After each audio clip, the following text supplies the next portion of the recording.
fellow Toastmasters. I am so excited to be here tonight. But what if I said it to you this way? Fellow Toastmasters, I'm so excited to be here tonight. Big difference, right? First, I was happy Ron. Then, I was sarcastic teenager Ron. The difference is because of vocal variety and maybe puberty. Vocal variety is like the way you package and deliver your message. Much like giving a gift. Here's an example.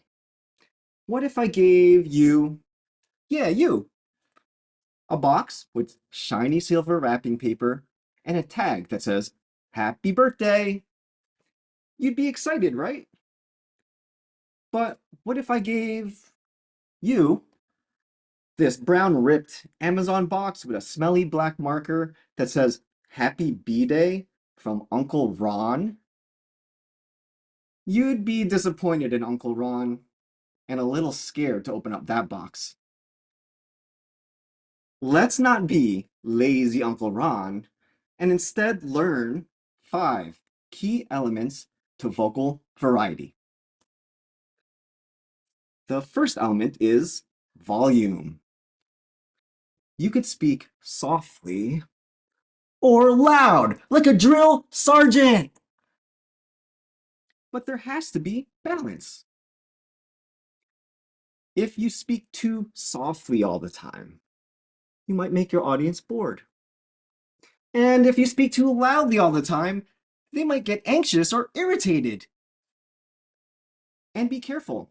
If you speak softly, very naturally, and all of a sudden get loud, you might sound like you're in pain, like you just stubbed your toe. Or worse, your voice might crack like an awkward teenager.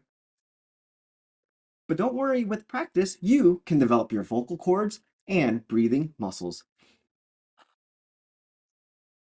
The second element of vocal variety is pitch.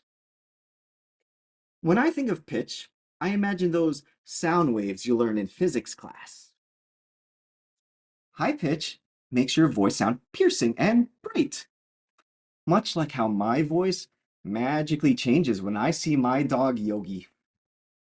Yogi, come here. You want a snack? You want a treat? Oh, you're licking my face. High pitch is also great. It's great for asking questions. It brings out that inner childlike curiosity. Much like when a kid asks a question, Daddy, how are babies made? Low pitch is great for dodging questions. um, Go ask your mother. The third element of vocal variety is tone.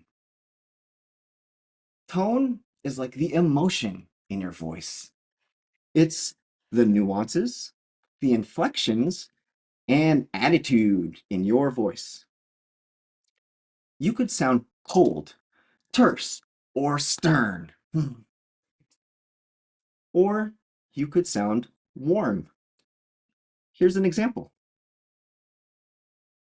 Imagine a grandmother stuck at home for 2 years because of COVID, but she finally gets to see her grandchildren, gives them a really big hug, and says in the warmest tone, I've missed you so much.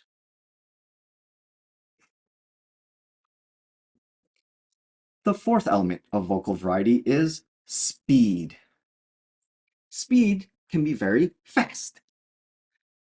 When I was growing up, I used to see that Spanish channel Telemundo, and I saw these 2 women passionately yelling at one guy because he was dating the both of them at once. I had no idea what they were saying. It sounded like a million words per minute. What were they saying? All I knew was he was about to get slapped. On the other hand, you could speak slowly.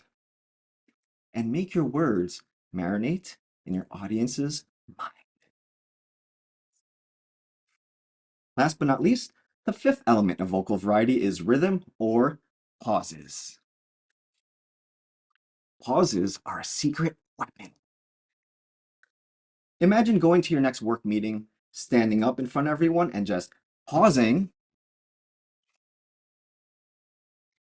People would pay attention to you more. Or someone might get nervous thinking you called on them. Try that at your next meeting. Fellow Toastmasters, here's the thing. Some people don't even know how they speak. For example, my mom used to tell me, "I'm not yelling." Sorry, Mom. But for those that wish to master their vocal variety, remember these 5 key elements. There's volume, pitch, like how you sound when you talk to a baby. Coochie coochie coo, coochie coochie coo. There's tone, speed, and wait for it, pauses. I hope you enjoyed hearing about vocal variety tonight. Let's not be like sarcastic teenager Ron or lazy Uncle Ron.